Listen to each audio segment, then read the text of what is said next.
Hi guys, this is Debbie with Debbie J's Crafting Corner. For today's project, I made this haunted house Halloween snow globe card. This stamp set is from BRUTUS MONROE and is just so cool, but it is discontinued. There is good news though. The empty snow globe stamp is still available, and I'll leave a link down below.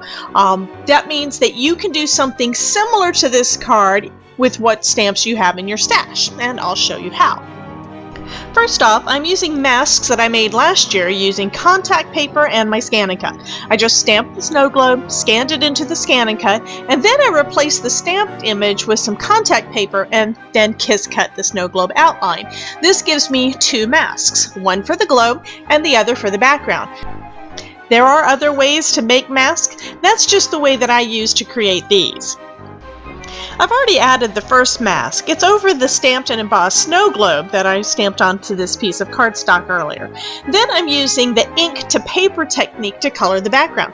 I have to say that this is one of my new favorite ways to create an ink blended background. It takes a lot less time than when I've done ink blending, and the Catherine Pooler inks are just perfect for this because of the sponge pads that they have.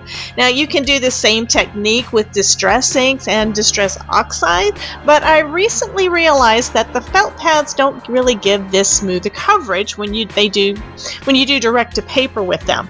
They give a more streaked distress look, and that wasn't what I was going for today.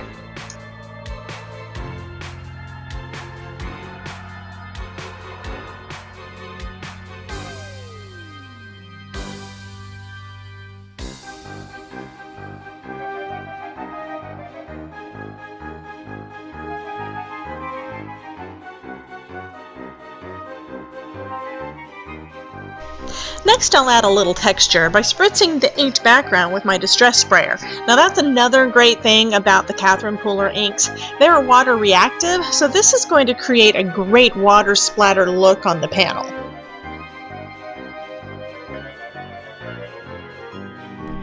Before moving on, I'm drying the panel with my Darice heat tool.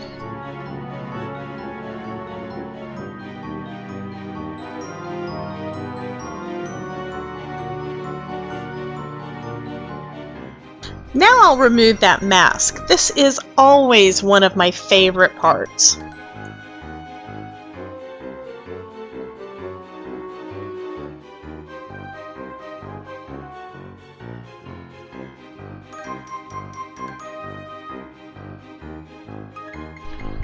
Next, I'm using a trick that I saw recently on a Jennifer McGuire video.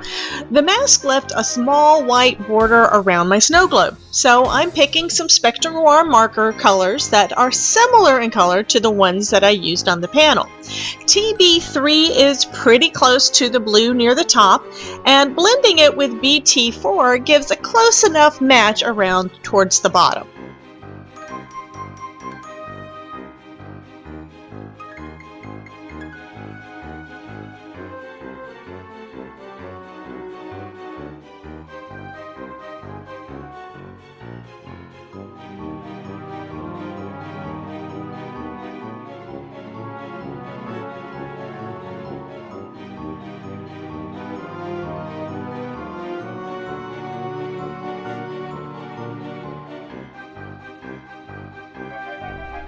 Next, I'm coloring the base of the snow globe. Now, I'm experimenting with the colors I'm using to blend, and I really like how this turned out. I'm just like you guys though, I'm still learning. But that's what's so great about creating. You can learn something new pretty much every day. I started off with GB9 with it, which is a darkish brown, for all of those little detail marks on the base and for any areas that I thought might need the most shadow.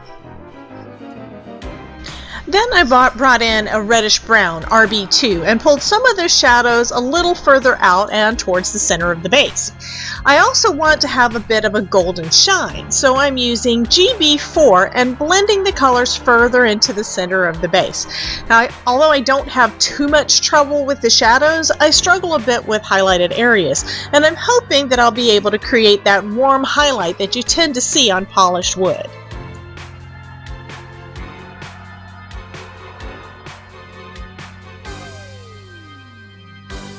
Then I start over. I go back to GB9, that darkest color, just to darken those shadows a bit more and pull the color further towards the center of the base. Then I go back in with RB2 and do the same thing.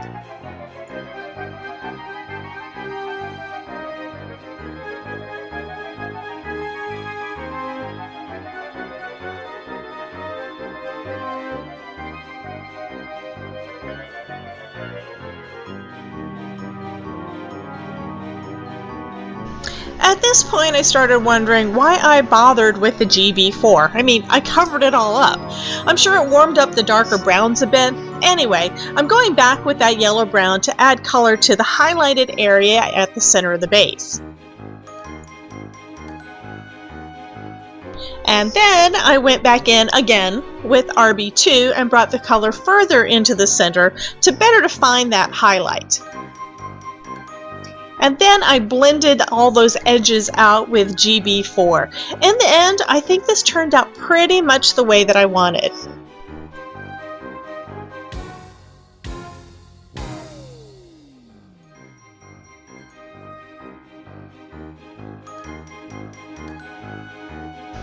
Now I can move on to the inside of the globe. There are 3 stamps to use for the inside of the snow globe in this set, and they pretty much line up with the edges. But I didn't want to take a chance of stamping onto that nice background that I spent so much time on. So I'm using the negative space mask that I told you about earlier. This means that you could create your own scene inside a snow globe image like this one without adding any part of it to the outside of the globe.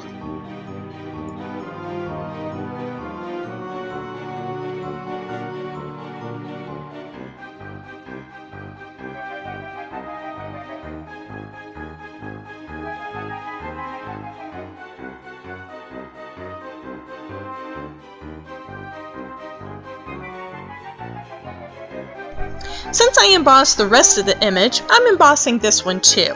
I used an anti-static powder bag and stamped with VersaMark ink.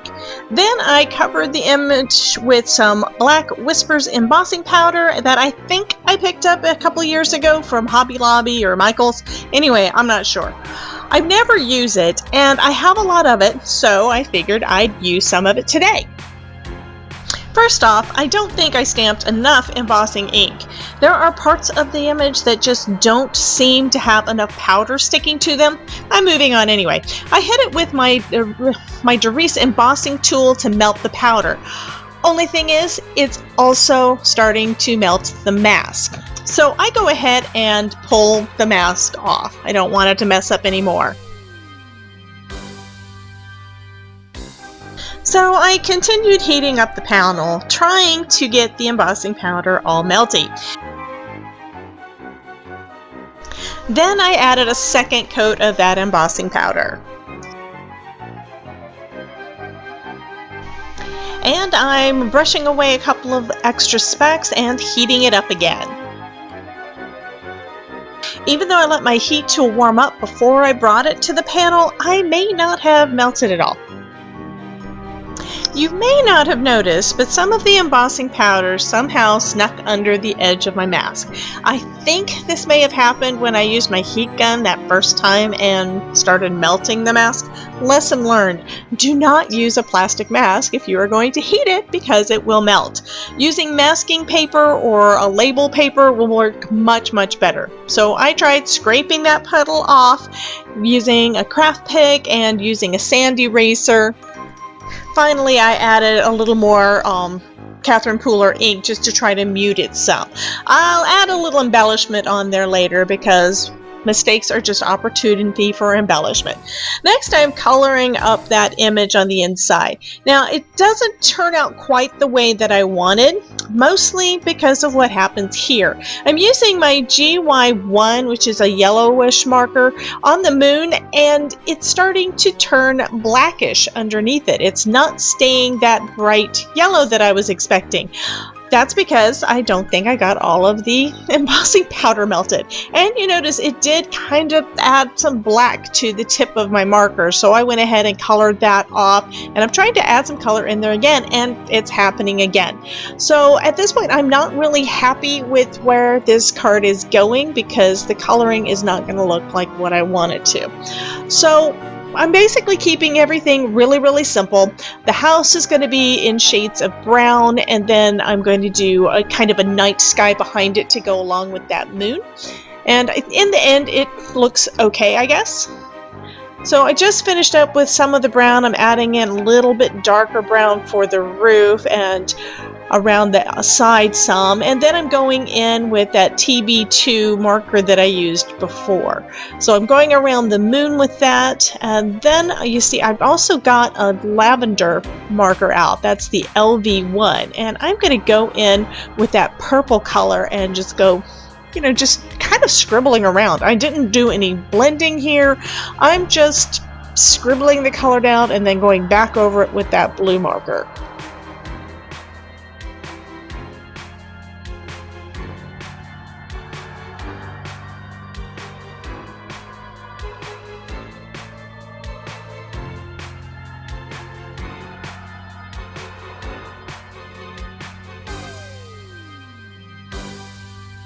And then I decided that this side of the house wasn't dark enough. It should be more shaded since it's on the other side of the moon. So I went back in with another MB marker. Those were the markers that I used, and as I mentioned, embellishment is everything. So I added some bats to the front of the card. That finishes up this card for today. I hope that you are inspired to get going on your Halloween crafting, and I would love to see what you create. So come join my Facebook group, Crafting with Debbie, and show us your creations. I've left a link in the description box down below. Oh, and if you make anything using ideas from one of my Halloween videos, please post a picture and tag me at hashtag Debbie J's Crafting Corner and at hashtag DJCC Halloween 2020. You can also see all of my Halloween videos for 2020 by clicking on the hashtag DJCC Halloween 2020 down in the video title. Here are some other videos that you may be interested in. Thank you so much for dropping by, and remember, if I can make it, you can too.